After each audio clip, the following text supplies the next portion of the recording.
Bonjour à tous, on se retrouve pour une nouvelle recette et cette fois avec la Saint-Valentin et on va réaliser un magret de canard à la cerise et piment d'Espelette. Pour ceci, on va avoir besoin du faitout 24 et du faitout 16. Le faitout 16 va nous servir uniquement pour une sauce, donc il y a déjà une base de fond brun dedans. Donc très bien, vous pouvez très bien avoir soit un petit peu de fond brun chez vous, alors un fond brun déshydraté c'est très bien aussi. L'intérêt là, ça va être la suite, ce qu'on va lui apporter dedans. Voilà, donc pour ceci, on va utiliser un magret de canard.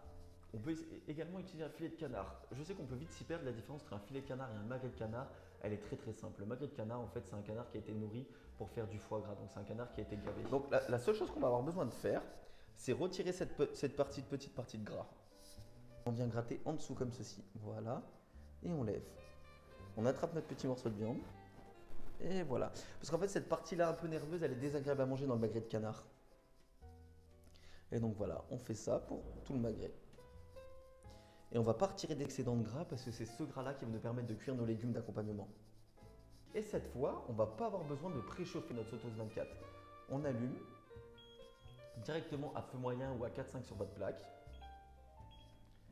Et on met directement notre magret de canard côté gras dedans. Et en fait, ce qui va se passer, on va laisser tranquillement la température monter. Le gras va au fur et à mesure se dissoudre et on va avoir une belle coloration. Si vous voulez aider un petit peu, on peut un petit peu quadriller le gras, mais pour moi, ce n'est pas nécessaire. Juste comme ça fonctionne très bien. Donc on laisse, vous avez vu, on va laisser tranquillement la température monter. Et voilà. Et pour notre petite sauce, à feu moyen ou alors à 4-5 sur votre plaque. Donc là, je vous ai dit, on a déjà juste un petit fond brun et je vous expliquerai à fur et à mesure ce qu'on va faire avec ceci. Et donc pour accompagner quand même notre magret de canard, on va faire une sauce avec un jus de viande et confiture de cerise et piment d'Espelette. Pour les accompagnements, cette fois j'ai choisi des betteraves, comme ça va ramener encore de la douceur.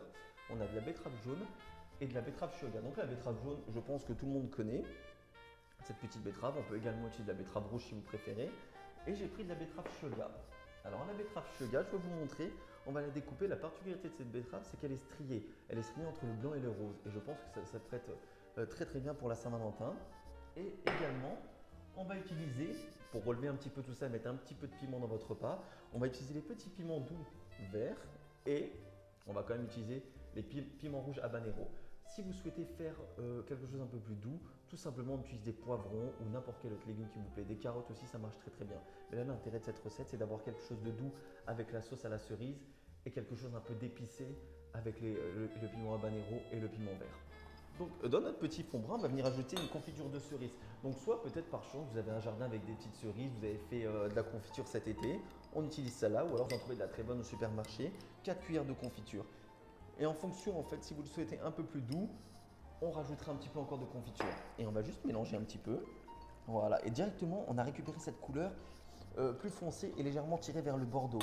À ceci, on va venir ajouter un petit peu de piment d'Espelette, comme ceci. Et là, pour la sauce d'accompagnement, on est bon. Et donc voilà, pour la sauce, vous avez vu, c'est super facile à réaliser. On prend un fond brun, de la confiture de cerise et un petit peu de piment d'Espelette. Si vous voulez réaliser cette recette en été, quand on commence à avoir des très belles cerises, c'est simple, on garde la même idée, la même base, on rajoute 2-3 cerises fraîches dedans et on en garde quelques-unes qu'on va venir mélanger avec le magret de canard, légèrement rôti, ça sera super sympa d'avoir un magret de canard et la douceur de la cerise. Et si vous le souhaitez, on aurait très bien pu rajouter un petit peu 2-3 cuillères de kirsch également pour relever, donner un petit goût d'alcool dans la recette. Moi, je n'en avais pas besoin pour celle-là, mais si vous le souhaitez, vous pouvez rajouter du kirsch. On a tranquillement donc tout ce gras qui est en train de fondre et vous allez voir au fur et à mesure où la température va monter, on a le gras qui va fondre. Et on va avoir tout le magret qui va être caramélisé et donner ce goût justement qu'on aime quand on mange un magret de canard. Et tout ce gras ne sera pas perdu, on ne va pas ajouter de matière grasse, c'est ce qui va nous permettre de cuire tous nos légumes. Et on aurait pu très bien aussi utiliser le grill, mais je vous montre une autre utilisation là, parce qu'avec le grill, on va avoir effectivement des beaux quadrillages sur notre magret de canard, mais on n'aura peut-être pas forcément la même cuisson uniforme. Donc cette fois, c'est plus intéressant d'utiliser la sauteuse 24 que le grill pour cette recette de magret de canard en tout cas. Donc en attendant, on va couper nos légumes. L'intérêt de cette recette, ça va être de faire des gros morceaux de betterave. Voilà, comme ceci. Donc c'est simple, hein, on coupe. Voilà. Et regardez, donc ce que je vous disais pour la betterave shoga, justement, je vais vous montrer maintenant. Regardez, on a exactement ça. Ce beau quadrillage, rouge, blanc, rouge, blanc, rouge, blanc comme ça. Donc ça, c'est très bien utilisé aussi pour manger en salade, par exemple. En ce qui concerne nos piments, on va rien avoir à faire. En fait, on va les laisser entiers. Et l'intérêt, ça va être de les laisser entiers, c'est qu'ils vont garder leur belle forme. Et ça va nous servir pour la suite. Et après, juste quand vous serez en train de le manger, le piment vert, vous pouvez le manger même avec les graines, c'est très doux, il n'y a pas aucun risque. Le piment rouge, si vous êtes amateur de tout ce qui est pimenté, épicé, etc., il n'y a pas de problème. Sinon, évitez quand même de manger les graines, ça risque un petit peu d'être fort. Encore une fois, pour vous montrer l'efficacité sans trucage, pour bien vous expliquer. Donc là, on a laissé tranquillement la température monter. Donc le gras est en train de se dissoudre et on a un magret qui accroche pas du tout, regardez. Voilà, qui accroche pas. Mais on va le laisser tranquillement cuire pour avoir ce côté caramélisé qui nous intéresse. On va venir ajouter juste sel poivre sur le côté chair. Même si vous allez voir, après on va retourner le magret et à ce moment-là, il y aura d'autres étapes à réaliser. Voilà, comme ceci. Notre magret de canard a ressorti suffisamment de gras, je le décale juste sur un côté et je vais venir rajouter mes petits légumes. Donc là, ça n'a pas forcément d'intérêt, vous le mettez du côté que vous souhaitez. On a quand même de la chance de pouvoir cuire nos betteraves dans du gras de canard. Voilà, comme ceci. On va rajouter notre petit piment. Et on laisse tout ensemble pour l'instant. On remet juste un petit peu de sel sur nos légumes pour faire ressortir notre végétation. Et d'ici 2-3 minutes, une fois que notre magret de canard est bien coloré, on va le retourner et on va pouvoir ajouter le couvercle. Et là, on va laisser la magie se faire et tout cuire ensemble. Comme ça, on va avoir vraiment une betterave qui est infusée au gras de canard. Donc là, évidemment, on n'a toujours pas bougé. On est toujours resté à feu moyen ou à 4-5 sur votre plaque. Et là, on va pouvoir retourner notre magret de canard. Et regardez. Et voilà, on a exactement ce qu'on recherchait. Une belle caramélisation. Donc, on a tout l'excédent de gras qui est resté donc, dans la sauteuse 24. On a la partie colorée. On a retourné notre magret. Et là, on va pouvoir ajouter un petit peu de thym. Surtout pour parfumer notre magret de canard. Comme ceci. Et là, on va pouvoir remettre le couvercle. Et on va cuire pendant 4-5 minutes environ. L'intérêt, c'est d'avoir un magret qui est cuit rosé. Cependant, pour un magret à pain, on peut prolonger jusqu'à 8-9 minutes et un bien cuit, on prolonge jusqu'à 12 minutes. Voici, après quelques minutes, on est rendu donc à la fin de cuisson saisir. Et là, on va pouvoir débarrasser notre magret pour après. Donc là, on va laisser tranquillement les légumes finir de cuire jusqu'à environ au milieu de cuisson légumes et après, on va pouvoir procéder au dressage. Et ce qui va nous permettre aussi d'avoir débarrassé notre magret de canard, c'est ce qui va nous permettre de le réattendrir.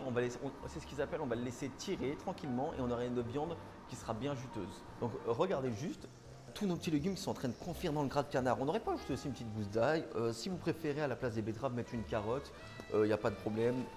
Tous les légumes de votre choix, on peut les mettre. L'intérêt là, c'est vraiment, on a gardé ce gras de canard qui est rempli de bon goût. Regardez comment c'est joli ça. Dommage, vous n'avez pas les odeurs, mais c'est parfumé. On a un mélange entre le gras de canard, le thym, ces petites odeurs de piment qui revient. C'est idéal pour un repas de Saint-Valentin. Et voici, on est rendu à milieu de cuisson légumes. On va pouvoir couper notre plaque. Et on va encore attendre 2-3 minutes, juste laisser tranquillement l'accueil thermique finir de rendre nos légumes fondants. Pas purée, vraiment l'important c'est fondant. Vous allez pouvoir le découper tranquillement, mais ça ne part pas en purée non plus. En parallèle, on va pouvoir réchauffer tranquillement notre sauce au piment d'Espelette et à la cerise. Donc pour le magret de canard, on va juste avoir besoin de le découper dans la longueur. Alors il y a plusieurs recettes, hein. Soit vous voulez, on peut le trancher en petites tranches, vous le déposez dans l'assiette. Et moi pour cette recette, je vais vous montrer une autre façon. On va venir le couper en deux. Et voici, et regardez, on a une cuisson parfaite rosée. Donc on a le côté caramélisé au-dessus et l'intérieur, on a gardé tout le juteux et cette cuisson rosée. Voilà, donc maintenant on va procéder au dressage. On va venir prendre notre betterave jaune.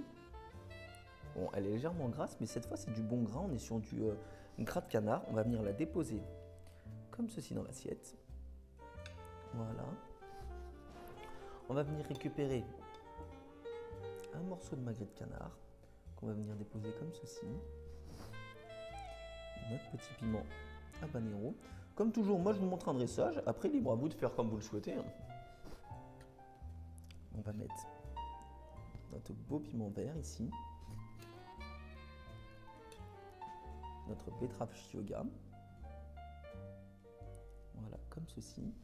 Et donc ensuite, on va venir déposer notre sauce à la cerise. Regardez, on met juste quelques petits points comme ceci. Et voilà. 3 petits points.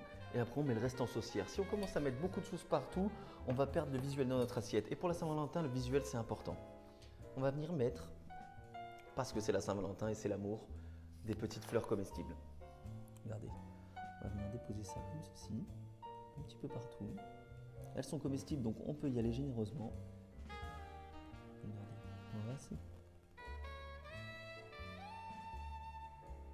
Et voilà, donc on a notre magret de canard, betterave et sauce cerise piment d'Espelette. Merci à tous d'avoir suivi cette recette avec nous. Je vous souhaite à tous une très bonne Saint-Valentin. N'oubliez pas de vous abonner à nos chaînes Facebook, Instagram et YouTube. Et à bientôt pour de nouvelles recettes avec Ad Vitam Aeternam.